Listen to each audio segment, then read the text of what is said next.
how to appeal AliExpress dispute. In this video, I'm going to show you how to file an appeal and get a second review on your case. So let's get started.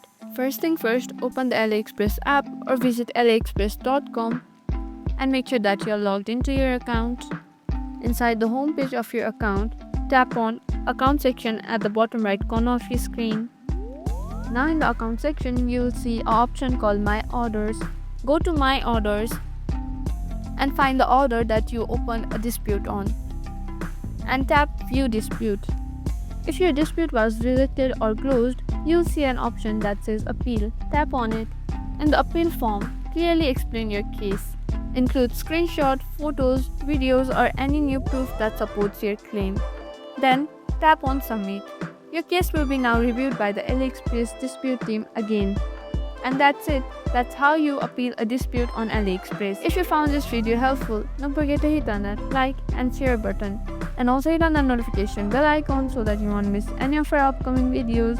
Happy shopping, and I'll see you in the next video.